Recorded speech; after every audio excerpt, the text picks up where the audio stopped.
Hey, sports fans, this is Robert with WTP Sports News. I wanted to jump on tonight so that I can make a four-part series on key games in all of the Power Four conferences. I want to start with the Big 12. So I'm going to make four separate videos dealing with all four conferences. Now, there are going to be a lot of key games in each of these conferences. Some conferences have more key games than others, just based on the amount of teams that are ranked in the top 25 in the preseason poll, which means that those games are going to be more meaningful because those teams are ranked higher in those polls. So I'm going to start with the Big 12. As you all know, last year, Colorado and Nebraska played, and that's a key game in the Big 12 starting off this big season this year in 2024. Colorado was able to beat Nebraska last year because Nebraska had way too many turnovers and their defense got tired because their defense played really well in the first half. But with those turnovers, given the short field to Colorado, they were able to take advantage of that and they were able to beat Nebraska last year. This year, I think the game will be a lot closer. I think that Nebraska's defense will be able to keep them in the game.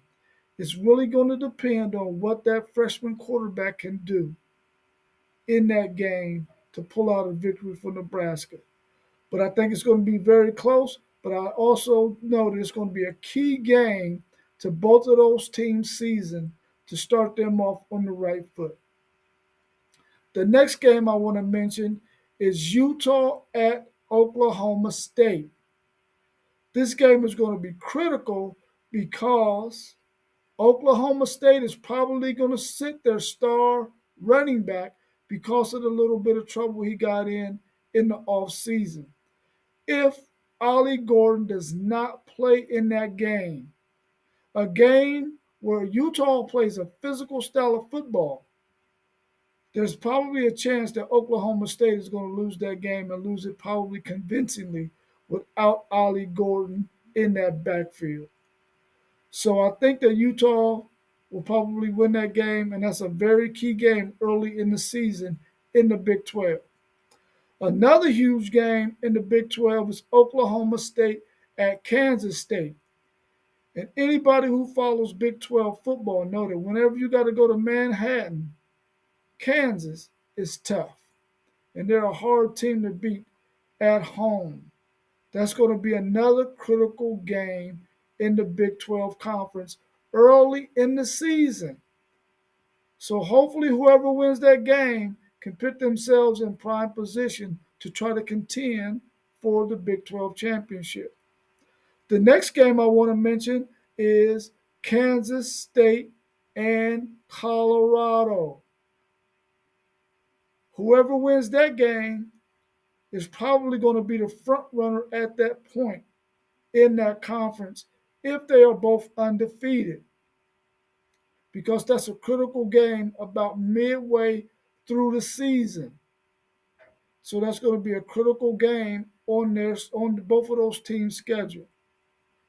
The next team game I want to mention is Kansas at Kansas State.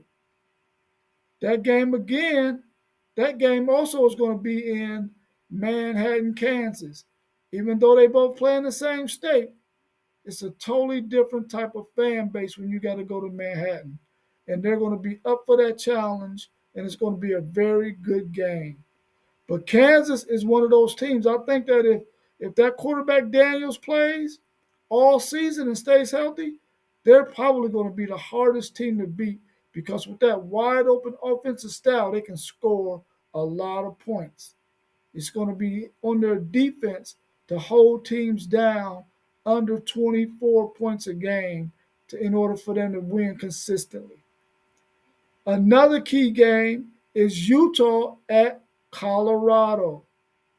That's a huge game. And for some reason, it seems like Colorado is getting the toughest Big 12 teams at home. That's another huge home game for Colorado one against Kansas State, and now this one against Utah. But Utah's physical style of play is going to help them out in this game because they're probably going to be more physical than Colorado. But that's another key game in the Big 12 schedule. Another game I want to mention is Colorado at Kansas. This game is probably going to be a high scoring affair, and the team with the ball last will probably win this game because both of those teams are going to probably have high powered offenses, especially if Jalon Daniels is playing in this game.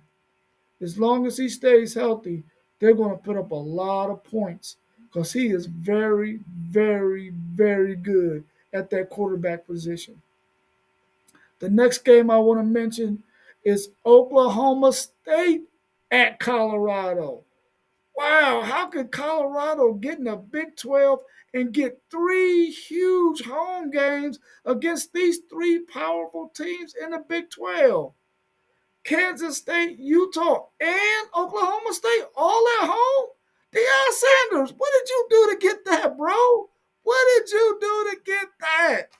How could you possibly get those three home games, bro? But you prime time, baby, so you can make it happen. So I think that's going to be a critical game. And guess what? Ollie Gordon will be back at that point. And I'm telling you now, if Colorado's front seven cannot control the run, Ollie Gordon's going to run wild and keep Shedeur Sanders on the sideline. So I'm telling you now, Colorado, you better have some defense in that game because Oklahoma State is going to try to run it down your throat. And they probably have the best coach in the Big 12, in my opinion. I think Gundy is the best coach in the Big 12. So those are the key games that I think will be in the Big 12 this season. And whoever can come out unblemished in those games will most likely be the Big 12 champion. And I also believe that Utah will probably be playing Oklahoma State for the Big 12 championship. So, with that being said, I'll come back with another video, probably tomorrow, talking about the ACC and the key games that are going to take place in the ACC. So, if you're watching this video, please subscribe. Please hit the like button. And if you watched any of my other videos, please hit the like button. That's how we grow the channel. The more subscribers we have, the more we hit that like button, the more we grow this channel.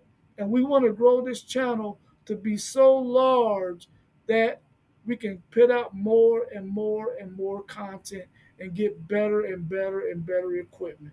That's the key to being able to get on live is to be able to have the best equipment I can possibly get and to be able to make the most videos that I can possibly make.